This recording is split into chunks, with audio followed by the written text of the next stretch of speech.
Welcome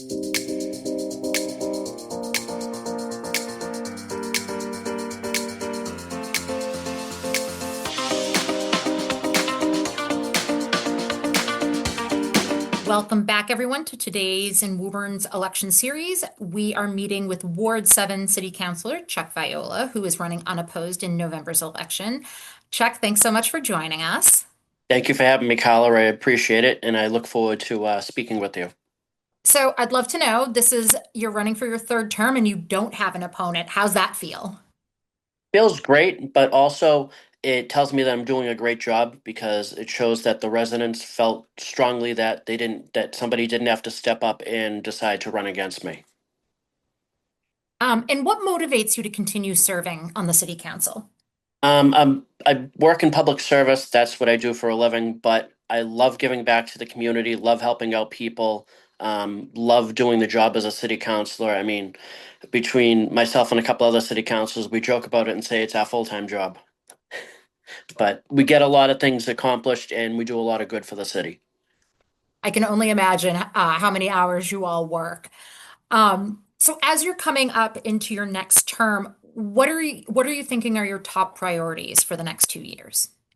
So we still have the looming Cambridge Road, Bedford Road intersection that's on the TIP program for the Mass DOT. That was actually pushed back another year because they were looking for funding, and there's also issues with some of the land up there that they have to do land takings as well. So that's one priority that I have. A second priority is the restoration project down at Shaker Glen, where they're going to have to fix the flooding down there and change the way the river flows down behind 7-Eleven and in that area. And is there something that's happening in your ward that you wish more people in the city knew about? Sure. So, excuse me. So the Station 5 fire station, which technically right now is in Ward 1 on Lexington Street, right next to the YMCA, needs to be moved to a new location. And unfortunately, we've gone through about 5 or 6 different locations. I sit on the fire building committee, and I've been on there for probably about, I want to say, 8 months.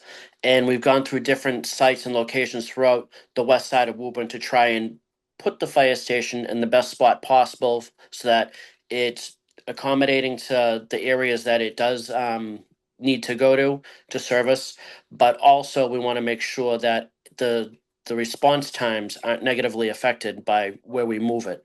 And ideally, the best place for it would have been right in the four corners at the Shaker Glen.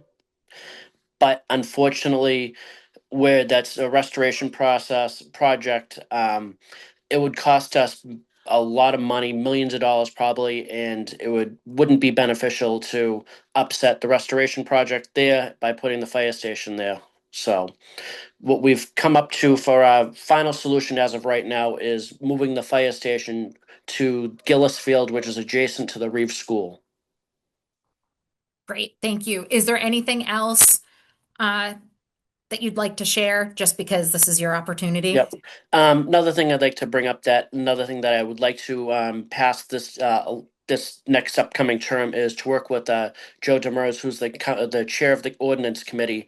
I want to work with him and Jim Joyce, who's the chair of not the chair, he's the president of Friends of Horn Pond, and he also is on the Conservation Commission. And we want to pass an ordinance outlawing second generation SGAR, so rat poison, the second gens that are harmful for animals that eat the dead mice, dead rats. So we want to make it like a couple other communities where the either the homeowner or the pest control companies would have to use first generation SGARs that they quickly burn off, that they get out of the dead animal system quickly, so it's not as negatively affecting the other animal that eats it. Great, thank you. How do you stay connected with your residents between elections? So between elections, I host office hours usually. I've had them at Studio Cafe. I've done it at City Hall.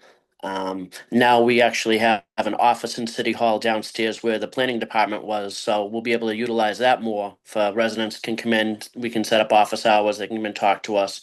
But I also am on social media a lot, and people generally get information from me there. or just out and about in the community, or if I'm in their neighborhood, if they stop me, I'll stop and talk. Are there certain challenges that you're hearing from your constituents? So constituents are still concerned about the new ADUs that were just passed. They don't want these monstrosities in their neighbors' yards overlooking their houses. So I have to explain to them that it's not up to the city that we had to put these in. We had to put these in. This came from the state level. So the city passed the best ordinance that we could without infringing upon anybody's rights. Yeah. And then also, still have people concerned about the taxes, which is always ever looming and they're always ever rising. So trying to keep everybody to be able to still live in Woburn that's here currently and to get new people to move in with families and even single families. Thank you. How would you measure success as a counselor and then also as a city council? That's a good question. I'd say you'd measure success. Well, I do as a city councilor. Is I actually have residents from not even Ward 7 will call me with issues saying that they've tried to get in touch with their counselor. Unfortunately, they're not able to get in touch with them. I'm able to help them out, or I can get in touch with that counselor. But it feels good to me to know that people see me in the community, know that they can reach out to me if they have a problem. And that goes to anybody. If anybody has any issues, always feel free to reach out to me. And if I can't help you, I'll make sure I get you in touch with the right person. And what's one area where Woburn could take a bold step forward, and what would it take to get there?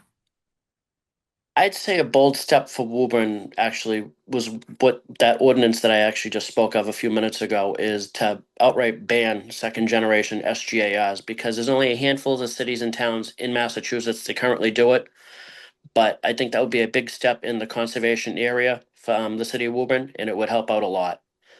And then also, I think maybe looking forward in the future, we can look and I'd say look and see what we can do maybe about possibly like a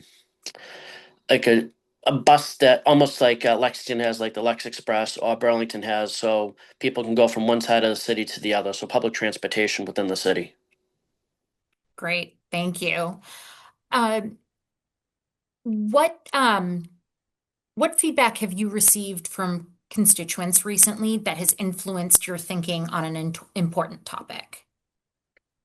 Um, I would say it would, the last I've heard from constituents on an important topic, that would definitely be, I would say, the budget. That's the last time that I had a lot of people reach out to me. And it was to express their concerns with the school budget because it's always rising.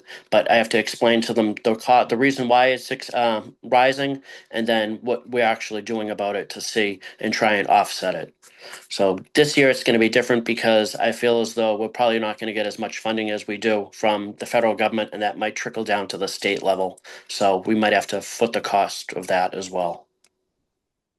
Uh, Only because you've brought it up, have there started to be some conversations around what impact federal and state funding could have on the local budget? I haven't been in any of those conversations, so I'm not sure if they have been at the higher up level between the mayor and the superintendent. So I'm not sure. Thank you. You're welcome.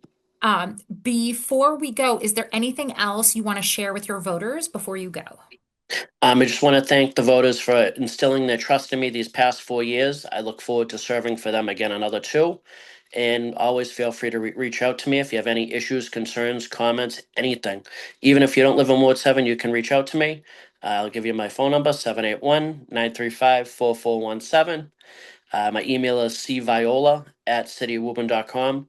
And I just want to thank you again for instilling your trust in me. And I ask for your vote on November 4th. Chuck, thank you so much for your time today. We really appreciate it. Everyone, as you know, we are winding down. We have a few more interviews before the election on November 4th. Thanks so much. Have a great day. Thank you.